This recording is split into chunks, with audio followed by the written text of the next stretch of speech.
फिर कहेंगे भारतीय जनता पार्टी के लोगों को या हमारी सरकार को कि आप 7 साल से हैं, आप क्या कर रहे हैं? आप 7 साल से हैं, क्या करेंगे? लेकिन हम क्या करें सर? क्या करें? आपने जो चीज छोड़ा है उसके बारे में हमको तो बोलना ही पड़ेगा ना। आप कर्जा छोड़कर गए हो, कर्जा बढ़ा के यदि दर्जा बढ़ाते हो तो हम क्या करें? हम पेपर लेकर आए सर। आज ये पेपर है सर जो उत्तर सभा पटल पर माननीय पेट्रोलियम मंत्री ने रखा था। 2004 में अटल जी की सरकार गई। 2004 से इन लोगों ने 2004 से लेकर 2014 तक एक बड़ी अच्छी सरकार चलाई सर, और केवल इकोनॉमिस्ट थे उसमें सर। लोग कहते हैं ना कि पढ़े लिखे सरकार चलाते हैं, इकोनॉमिस्ट सरकार चलाते हैं। हमारे तरफ होता है कि हमारे यहाँ टैलेंट पूल कम है, टैलेंट क्रंच है। सारे टैलेंटेड लोग यूपीए में ही थे सर, और हम उनका बहुत सम्मान करते हैं। आदरणीय मनमोहन सिंह जी बड़े इकोनॉमिस्ट, रंगराजन साहब थे सर, कौशिक साहब थे, मोंटेक सिंह अहलूवालिया साहब थे, रघुराम राजन साहब थे। आप दुनिया के सारे इकोनॉमिस्ट का नाम लीजिए, क्लिंटन के गुरु, ट्रंप के गुरु, सभी गुरु जो है भारत में ही थे सर। और उन्होंने जब ये पेट्रोलियम का प्राइस बढ़ना स्टार्ट हुआ सर, तो उन्होंने एक बड़ा अच्छा तरीका निकाला कि अभी इसको टालो, अभी इसको टालो, अभी इसको टालो, क्योंकि उनको पता था कि एक दिन कांग्रेस समाप्त हो जाएगी, फिर हमको आना नहीं है। तो जो आने वाले लोग हैं उनको हम ऐसी परिस्थिति में धकेल कर जाएं जहां से कि उनकी वापसी का कोई रास्ता जो है नहीं दिखाई दे, क्योंकि वो अनपॉपुलर हो जाएंगे। उनको क्या पता था कि एक ऐसा मजबूत प्रधानमंत्री हो जाएगा जिसके ऊपर की पूरी देश की जनता को, 130 करोड़ जनता को विश्वास है, जिसकी बात पर विश्वास करके भारतीय जनता पार्टी फिर से चुनाव जीती। और उन्होंने सर लगभग 1,44,000 करोड़ का 1,44,000 करोड़ का ऑयल बॉन्ड जारी किया सर, और जिसका इंटरेस्ट रेट था 6.35 से लेके 8.4% तक सर। आज यदि गरीब लोग बैंक में पैसा जमा करने जाएं तो उनको 4%, 5% से ज्यादा इंटरेस्ट नहीं मिलता है।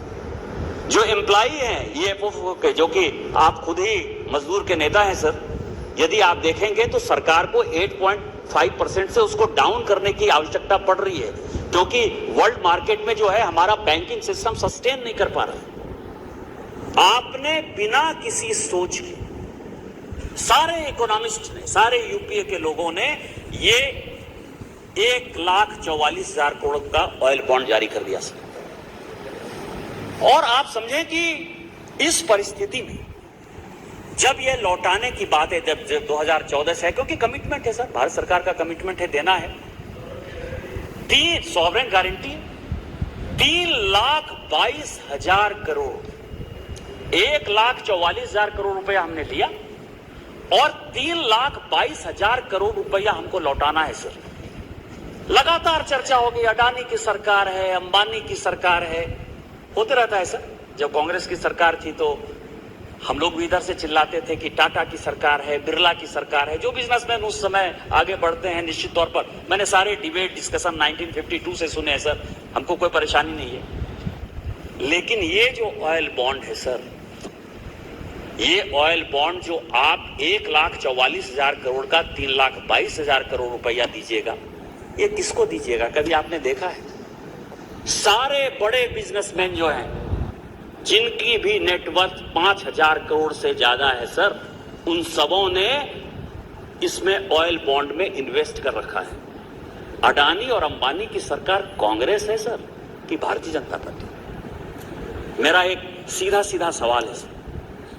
हम इसके लिए प्रयास कर रहे हैं।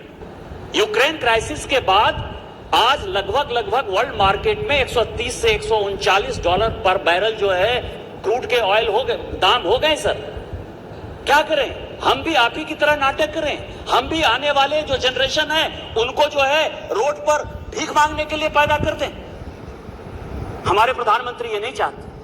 हमारे प्रधानमंत्री जी देश को ये बताना चाहते हैं कि ये सिचुएशन है और इस सिचुएशन में महंगाई बढ़ेगी, पेट्रोल के प्राइस बढ़ेंगे, एलपीजी के प्राइस बढ़ेंगे। वोट की राजनीति अलग है, देश की राजनीति अलग है। आज जो बातें कह रहे थे, 15 साल तक गौरव गोगोई साहब के पिताजी वहां मुख्यमंत्री रहे असम में, क्यों ऐसा हालत है? आप फ्री का जो है, यदि किसी को बांटना शुरू करोगे, फ्री की बिजली दे देते हैं, फ्री का आपको मकान दे देते हैं, फ्री आपको इन्वेस्टमेंट दे देते हैं, पैसा प्रत्येक महीने दे देते हैं, क्या ये फ्री बी की सरकार आप चलाने की बात कर रहे हैं? और इसमें से इसके बाद आपको लगेगा कि केंद्र उसकी मदद करे? ये हालत है सर। आपको हमारे देश की ताकत, हमारे प्रधानमंत्री जी की ताकत पर, प्रधानमंत्री जी क्या कर रहे हैं? आप ऑयल ब्लेंडिंग की बात करें, आज 20% इथेनॉल यदि पेट्रोलियम प्रोडक्ट में प्रधानमंत्री जी देने की बात करते हैं, यूपीए चाहता था 5% के लिए, हम जब आए तो 10% देने की बात किए, और आज यदि हम 20% देने की बात कर रहे हैं तो हम ऑयल इंपोर्ट पर अपनी निर्भरता खत्म करना चाहते हैं। यदि आज उस दिन नितिन गडकरी साहब यदि बोल रहे थे कि हम इलेक्ट्रिक व्हीकल जो है EV4 या हाइड्रोजन से चलने वाले जो है व्हीकल को यदि बढ़ावा देंगे, और जो होने वाला है 5 साल 10 साल में, तो वही हालत होने वाला है जो 77 तक इस देश में। मैं आपको बताऊं कि यशवंतराव चौहान साहब बहुत बड़े नेता थे, यहां बैठी हुई सुप्रिया जी, यशवंतराव चौहान सेंटर जो है उनका पार्टी का ऑफिस है। वो लगातार जब वित्त मंत्री के तौर पर यहां भाषण देते थे तो एक ही भाषण देते थे कि मैं एक ऐसा वित्त मंत्री हूं जिसको कि यहां के लोगों को खाना खिलाने के लिए अनाज की आवश्यकता है, अनाज मुझे इंपोर्ट करना है। और आज सिचुएशन यह है कि उस दिन पीयूष गोयल साहब बोल रहे थे हमारी सरकार ने 50 बिलियन का एक्सपोर्ट किया है। जो इंपोर्ट कर रहा था, जो देश इंपोर्ट कर रहा था, आज वो एक्सपोर्ट कर रहा है। और यही मैं कह रहा हूं, 50 बिलियन एक्सपोर्ट पहुंचा। मैंने कहा था कि किसी सरकार ने काम नहीं किया, लेकिन 50 बिलियन एक्सपोर्ट हो गया। आज जो हमारी निर्भरता थी अनाज के ऊपर, जो कि बजट का एक पार्ट होता था, आज वो निर्भरता खत्म हो गई और आज हम दुनिया को खिला रहे हैं। उसी तरह से यदि हम पेट्रोल और डीजल पर अपनी निर्भरता खत्म कर लेंगे, हाइड्रोजन आ जाएगा, इलेक्ट्रिक आ जाएगा, क्योंकि पूरी की पूरी रेल जो है वो सारी इलेक्ट्रिफिकेशन पर जा रही है, सारी इलेक्ट्रिक पर चलेगी सर। यदि ये सिचुएशन पैदा हो जाएगा तो कभी भी ये सवाल पैदा नहीं होगा कि पेट्रोल के दाम बढ़ गए, डीजल के दाम बढ़ गए, इन्फ्लेशन आ गया। और आप क्या कर रहे हो? आप क्या कर रहे हो गौरव जी?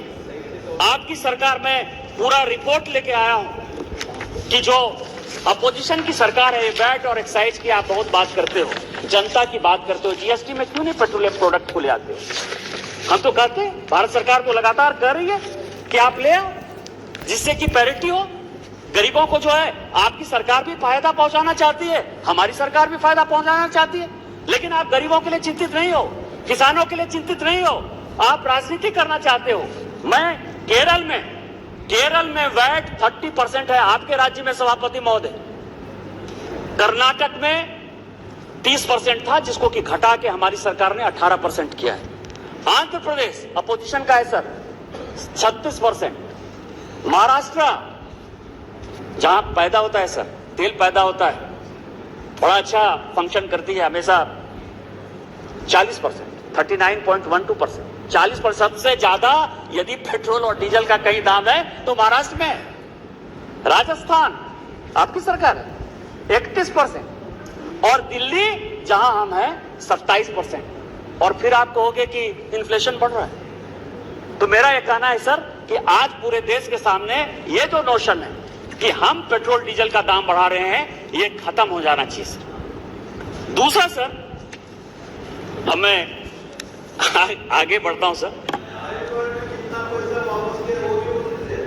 ऑयल बॉन्ड में अभी तक हमने 40,000 करोड़ रुपया जो है इंटरेस्ट केवल दिया है, 40,000 करोड़ रुपया केवल इंटरेस्ट दिया है, और सब अंबानी अडानी को ही दिया है।